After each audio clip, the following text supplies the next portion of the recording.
Mega Allu కుటుంబాల మధ్య అగ్గి రాజుకుందా అంటే నిజమే అన్న మాట వినిపిస్తోంది. ఎప్పటికప్పుడు వీరి రెండు కుటుంబాల మధ్య విభేదాలు బయటపడిన వెంటనే మెగాస్టార్ కానీ అల్లు అరవింద్ కానీ ఏదో ఒక విధంగా మేనేజ్ చేసేవారు. కానీ ఇప్పుడు ఆ పరిస్థితి కనిపించడం లేదు. మొదటి నుంచి అల్లు అర్జున్ మెగా కాంపౌండ్ నుంచి బయటకు వచ్చి స్వతహాగా ఎదగాలని చూస్తున్నారు. అలానే తనకంటూ ఆ గుర్తింపును కూడా తెచ్చుకున్నారు. కొన్ని సందర్భాల్లో మెగా ఫ్యామిలీ గురించి ఇండైరెక్ట్గా కొన్ని వ్యాఖ్యలు కూడా చేశారు. అందుకే మెగా ఫ్యాన్స్ ఎప్పుడు బన్నీకి మూలాలు మర్చిపోకూడదని చెప్పుకొస్తూ ఉంటారు. ఇదంతా పక్కన పెడితే పవన్ కళ్యాణ్ ఎన్నికల ప్రచారం సమయంలో బన్నీ చేసిన ఒక చిన్న పని ఈ రెండు కుటుంబాల మధ్య ఎంతో పెద్ద అగాధాన్ని సృష్టించిందని తెలుస్తోంది. అయితే ఈ వివాదాన్ని ముగించడం బన్నీకి చిటికల పని. కానీ అది అతను చేయకుండా ఇంకా కయ్యానికి కాలు దూపుతున్నట్లు బిహేవ్ చేయడమే మెగా ఫ్యాన్స్కు మింగు పడడం లేదు.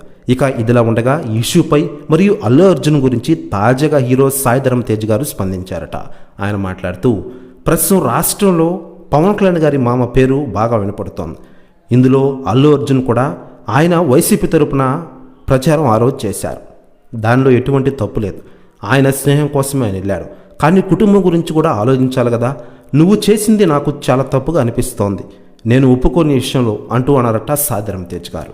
ప్రెస్ న్యూస్ కూడా తెగ వైరల్ అవుతోంది. మరోవైపు సోషల్ మీడియా సైట్లలో అల్లు అర్జున్ని అన్ఫాలో చేశారు సాయి ధరమ్ తేజ్ గారు. ఈ న్యూస్ కూడా తెగ వైరల్ అవుతోంది. మరోవైపు పవన్ కళ్యాణ్ జనసేనకు సపోర్ట్ చేయకుండా బన్నీ వైసీపీ నేతకు సపోర్ట్ చేయడంతో ఈ వివాదం మొదలైన విషయం మనకందరికీ తెలిసిందే.